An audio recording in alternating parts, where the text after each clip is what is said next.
അറബിക്കടലിൽ MSC എൽസ-3 Liberian കപ്പൽ മുങ്ങി എണ്ണപ്പാട പരക്കുന്നതും മലിനീകരണവും തടയാനായി കോസ്റ്റ് ഗാർഡിന്റെ വിക്രം, സക്ഷം, സമർത്ഥ് കപ്പലുകൾ രംഗത്തുണ്ടെന്ന് പ്രതിരോധ വക്താവ് അറിയിച്ചു. മലിനീകരണം തടയുന്നതിനു വേണ്ടിയാണ് കപ്പലുകളെ രംഗത്തിറക്കിയത്. ഇൻഫ്രാറെഡ് ക്യാമറകൾ ഉപയോഗിച്ചാണ് എണ്ണ പരന്നിട്ടുണ്ടോ എന്ന് പരിശോധിക്കുന്നത്. എണ്ണ പടരാതിരിക്കാൻ ഓയിൽ സ്പിൽ ഡെസ്പെറന്റും ഉപയോഗിക്കുന്നുണ്ടെന്നും എക്സിലെ കുറിപ്പിൽ വക്താവ് വ്യക്തമാക്കി. കോസ്റ്റ് ഗാർഡിന്റെ ഡോണിയർ വിമാനവും വ്യോമ നിരീക്ഷണം നടത്തി എണ്ണ വ്യാപനം നിരീക്ഷിക്കുന്നുണ്ട്. മലിനീകരണ നിയന്ത്രണ കപ്പലായ സമുദ്ര പ്രഹരി മുംബൈയിൽ നിന്ന് ഉടനെത്തിക്കും. ഇതുകൂടി എത്തുന്നതോടെ എണ്ണ വ്യാപനം കുറച്ചുകൂടി കാര്യക്ഷമമായി നിയന്ത്രിക്കാനാകും. കോസ്റ്റ് ഗാർഡും മറ്റ് ഉദ്യോഗസ്ഥരുമായും നിരന്തരം ബന്ധപ്പെട്ട സ്ഥിതിഗതികൾ വീക്ഷിക്കുന്നുണ്ട്. കേരളത്തിന്റെ തീരത്തു നിന്ന് 38 നോട്ടിക്കൽ മൈൽ അകലെയാണ് കണ്ടെയ്നറുകളുമായി വന്ന MSC എൽസ-3 എന്ന ലൈബീരിയൻ കപ്പൽ ചെരിഞ്ഞത്. കപ്പലിലുണ്ടായിരുന്ന 24 ജീവനക്കാരെയും നാവികസേന രക്ഷിച്ചിരുന്നു. കപ്പലിൽ നിന്ന് കടലിൽ വീണ കണ്ടെയ്നറുകളിൽ അപകടകരമായ രാസവസ്തുക്കൾ ഉള്ളതിനാൽ കൊച്ചി, തൃശൂർ, ആലപ്പുഴ, കൊല്ലം തീരപ്രദേശങ്ങളിൽ അതീവ ജാഗ്രത പുറപ്പെടുവിച്ചിരുന്നു.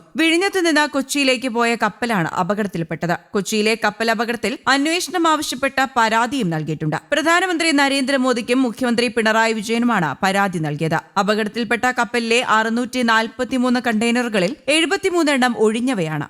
ഇൻഷുറൻസ് തട്ടിപ്പിനുള്ള ശ്രമമെന്നാണ് പരാതിക്കാരന്റെ ആരോപണം. വിഴിഞ്ഞം തുറമുഖത്തിന്റെ സൽപ്പേര് കളയാനുള്ള ഗൂഢാലോചനയെന്നും ആരോപണമുണ്ട്. സാമൂഹിക പ്രവർത്തകൻ സാബു സ്റ്റീഫനാണ് പരാതി നൽകിയത്. അതിനിടെ കേരള തീരത്തടിഞ്ഞ കണ്ടെയ്നറുകൾ കസ്റ്റംസ് പിടിച്ചെടുത്തേക്കും. കണ്ടെയ്നറുകളിലെ സാധനങ്ങൾ ഇന്ത്യയിലേക്ക് ഇറക്കുമതി ചെയ്തതായി കണക്കാക്കി ഇറക്കുമതി ചുങ്കം ചുമത്തും. കപ്പലിന്റെ ഉടമ കമ്പനി ചുങ്കമടച്ച് സാധനങ്ങൾ ഏറ്റെടുക്കണം, അല്ലെങ്കിൽ കണ്ടുകെട്ടും. 1962 കസ്റ്റംസ് ആക്ട് സെക്ഷൻ 21 അനുസരിച്ചാണ് ഈ നടപടി. കടലിൽ ഒഴുകി കരയ്ക്കടുക്കുന്ന വസ്തുക്കൾ ഇന്ത്യയിലേക്ക് ഇറക്കുമതി ചെയ്തതായി കണക്കാക്കി നികുതി ചുമത്തണമെന്നാണ് നിയമത്തിലെ ഈ വകുപ്പ് പറയുന്നത്. ഞായറാഴ്ച രാത്രി ചേർന്ന കസ്റ്റംസ് ഉന്നത ഉദ്യോഗസ്ഥരുടെ യോഗത്തിലാണ് തീരുമാനം. കണ്ടെയ്നർ അടിഞ്ഞ സ്ഥലങ്ങളിൽ കസ്റ്റംസ് ഉദ്യോഗസ്ഥരെത്തി മഹസർ തയ്യാറാക്കി ഏറ്റെടുക്കും. തീരത്ത് കസ്റ്റംസ് മെറൈൻ പട്രോൾ ബോട്ടുകൾ നിരീക്ഷണം ശക്തമാക്കും. ശക്തികുളങ്ങരയിൽ തീരത്തടിഞ്ഞ കണ്ടെയ്നറുകൾ ബോട്ടുകൾ ഉപയോഗിച്ച് കെട്ടിവലിച്ച കൊല്ലം പോർട്ടിലേക്ക് മാറ്റും. അതിനിടെ കൊച്ചി തീരത്തിന് സമീപം അറബിക്കടലിൽ മുങ്ങിത്താണ കപ്പലിൽ നിന്ന് കടലിൽ വീണ കൂടുതൽ കണ്ടെയ്നറുകൾ കേരള തീരത്ത് അടിഞ്ഞിരിക്കുകയാണ്. കൊല്ലത്തെയും ആലപ്പുഴയിലെയും തീരപ്രദേശത്താണ് കണ്ടെയ്നറുകൾ അടിഞ്ഞത്.